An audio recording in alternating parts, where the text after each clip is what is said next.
Hello everyone and welcome back to my channel. Today's video is going to be a whole new set of production tips to level up your game. It's going to be a total of 5 of them, so let's dive in right away. The first tip we have today is about transitions between different sections, whether it is from a chorus to a bridge, from a verse to a chorus, or different parts. One of the most efficient ways to do this is by using risers. Nowadays, you can find all sorts of sample packs full with different risers and transitions, and you can also make your own. So let's see what this is all about. Let's say we are in this section right here. This is the chorus leading to the outro, and this is how it goes.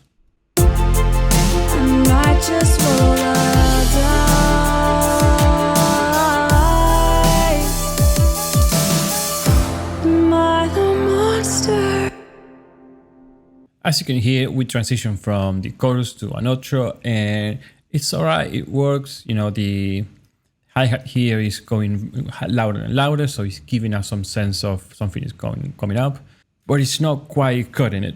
We don't feel the urge of transitioning to a new section. We don't have any tension. So one of the best ways to do that is by adding some sort of transition. Now let's see each individual one of them. That's a classic reverse cymbal, and let's see this one. That sounds like a reverse cymbal, but it's not. It's more like a white noise kind of sound with some filtering to add that tension, that color. If you listen to it again, you can hear some notes going there, right? Now let's hear again the before and after with this transition now.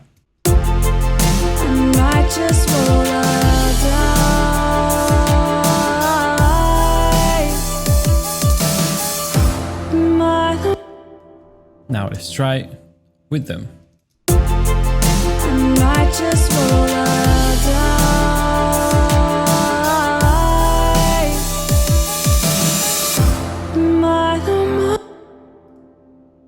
As you can hear, it adds some sense of tension to it, and then when you fall into the new section, it's like a breather. You know, it's like you relaxed because you created tension before, and now it's like, oh, okay, now we're good. Again, this could be reverse cymbals, it could be white noise with some filtering, it could even be, let me show you one that I love. So this thing here, this is a massive tom hit. It sounds like this. Just for the sake of it, I'm going to show you, I'm going to reverse it really quickly. And now let's hear it.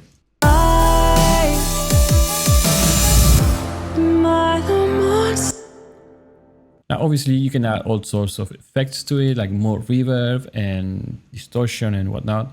But the fact remains that using risers really help your transitions. Now, speaking of reversed things, the next tip is about reversing the snares. This is a really common ear candy to use every now and then, just to add some more movement and some more dynamics to the snares and the drums in general. How this track would sound if I didn't use any of these reverse snares.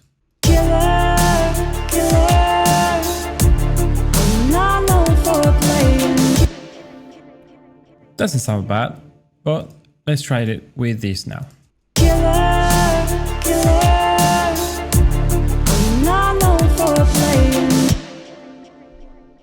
You see, it's really subtle, but it adds to the whole experience. Let's hear it just with the drums.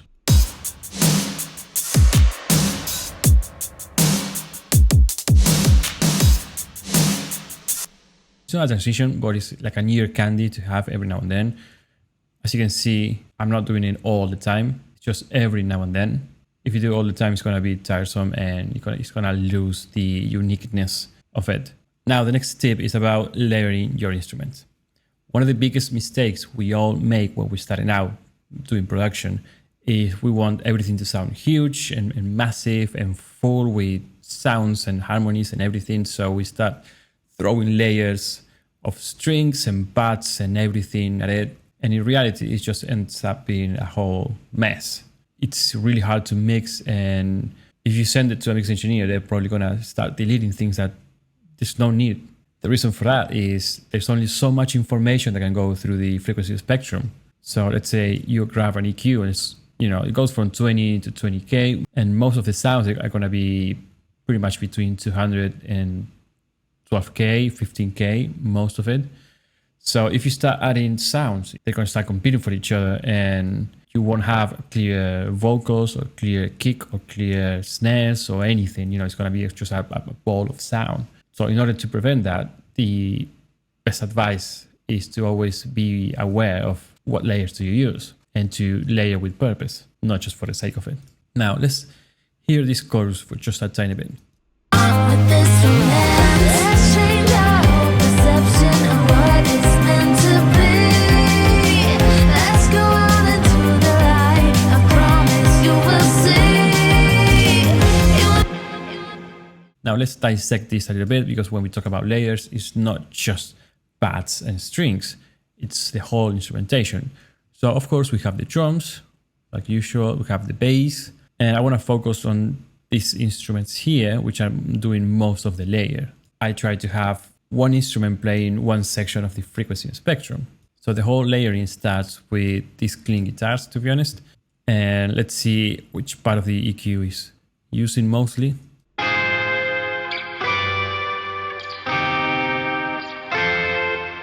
How it sounds and how it looks like, I would say it's between mostly 500 and around here. 4K. Next we have this pad here. Let's see which area is using mostly.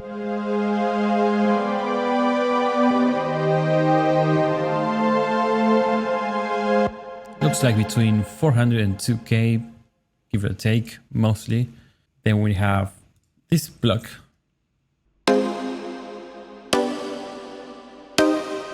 Which is using a little bit less, you know, starting from 300 up until 1K mostly. And they share some frequencies, but it's different what they do. This is just a pad to add some fullness. This is to denote, to accentuate the chord change. And then we have this block pad to add some tiny movement. Mostly on this region. And then of course, after all of that, we have plenty of room for the actual vocals. And let's change our whole perception of what is meant to be. Let's go out into the light. Vocals are ranging from, I would say, mostly 400 to 10K. So as you can see, we are covering everything. Now imagine we added 3 more layers on like the guitars. It's gonna start sounding messy and you won't be able to tell one from the other. Now, if that's the effect you're going for, then it's great. But if you want to add fullness to a track and still have clear understanding of which instrument is which, then you might have to choose which instrument plays which kind of layer. And this is just coming from experience, because I've done that mistake. I've done like 9 layers of pads and strings on the same section. And in the end, it was a mess. It took me ages to mix, and I had to end up, you know, just deleting a bunch of them. There's no point. Like I always say, you know, sometimes less is more if it's really well placed. So let's hear one more time and pay attention, because you can identify each layer. Let's change our whole perception of what it's meant to be. Let's go out into the light. I promise you will see. Now we're down to the last 2 tips, and this is more of a mixing tip, more than production, but I felt like throwing it in this video as well, because why not? So let's start with the first one. I have these vocals here, like you heard already. And let's change our whole perception of what is meant to be. Let's go out. And as you can hear, it's quite a big reverb, but it's not always in the way of the vocals. It only grows once you get to this part, which has a little breather here. Let's go out. This is all thanks to adding a compressor and sidechaining it to the same vocals after the reverb. Okay, what am I doing here? This is a stock plugin by Logic, and I'm saying, okay, sidechain it to the main vocal box, and whenever she's singing, compress the vocals by this amount with this attack and this release.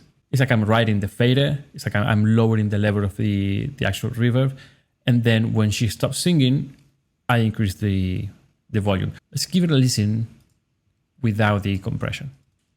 And let's change our whole perception of what is meant to be. Let's go out into the... I mean, the reverb is everywhere, and it could get a little bit too much sometimes when you want to hear the actual vocals. And let's change our whole perception of what is meant to be. Let's go. When we activate it, it's much, much clearer and more in your face, which is what we want, especially in these kind of tracks. You can do the same with delays actually, which is what I'm doing here. This is a great way to make your vocals up front and have it with a lot of reverb once they stop singing. And now for my last trick, we're gonna do the same. We're gonna sidechain the bass to the kick. This is in order to create some space. Why am I doing this? Because kick and bass, they share a lot of the same frequencies. So we don't want them competing with each other. Normally you want the kick to be there. You need to feel the kick in pretty much every style of music. So in order to do that, what I'm gonna do is first, I'm gonna say, okay, which is the fundamental frequency of the kick? I just look for the picks. I place this underneath, so it shows me here. Let's say 55. Okay, so remember 55, we can remove this. Then we go to the bass and we add, in this case, which is what I recommend, a multi-band compressor. This means you will not compress the entire signal, you will compress whichever frequency you want. Similar to a dynamic EQ, but for this case, I prefer this one. Now, again, what we do is on the sidechain option here, we select the actual audio, which is kick. Okay, in this case, I use 60, pretty similar. So maybe I was just mistaken now. And what this is going to do is whenever the kick hits, this is going to duck or compress around 60 on the bass, leaving room for the kick to come through. So in order to hear it better, let's do a before and after just with the drums and the bass first, and then we do with everything else.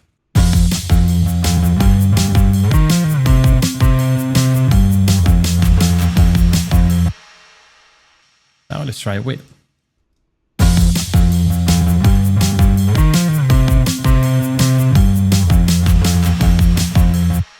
Now with just that move there, we can help the kick come through a lot more instead of having to add some more volume or more EQ or anything. Sometimes you can do that and it works like a wonder between bass and kick. All right, thank you very much for watching another video with tips and tricks on production and mixing a little bit as well.